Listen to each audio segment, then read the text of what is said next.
Sa kasaulugan sa 47th National Disability Prevention and Rehabilitation Week, nahimong highlight niini ang Para Games 2025. Nahimong highlight sa gipahigayon nga 47th National Disability Prevention and Rehabilitation Week ang Para Games 2025 sugod Hulyo 29 hangtod 31, 2025 sa Mount Moriah Camp, Barangay Patbat, Malaybalay City, Bukidnon. Diin mitambong niini si 3rd District Board Member Minerva C. Casinabe, Committee Poverty Alleviation and Social Reform ug mihatag sa iyang pagdasig sa mga PWD. Mga kaigsunan, ang atong Para Games dili lang kini dula apan usa ka dakong pagsaulog sa kakugi, paningkamot o kaisog sa atong mga kaigsuunan nga adunay mga kapinsanan.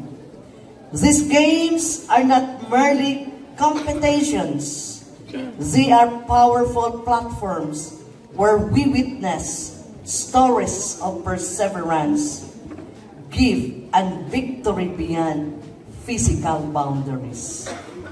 Kining mga kalihukan nga atong gihimo karon usa ka buhing pamatuod nga ang atong lalawigan nagbarog sa prinsipyo sa inclusive governance.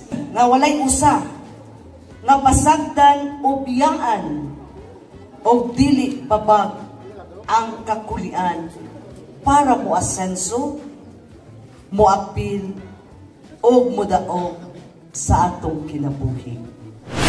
Gisugdan ang unang adlaw sa mga indigay nga flag racing, table tennis, chess, wheelchair race, basketball wheelchair, javelin throw, shot put ug setting volleyball. Samtang sa ikaduhang adlaw, gipahigayon ang para dance ug Miss Inclusion 2025. Tumong niini nga selebrasyon nga mapromotar ang inklusibo, pagpakusog sa abilidad ug patas nga mga oportunidad alang sa mga PWDs pinaagi sa sports.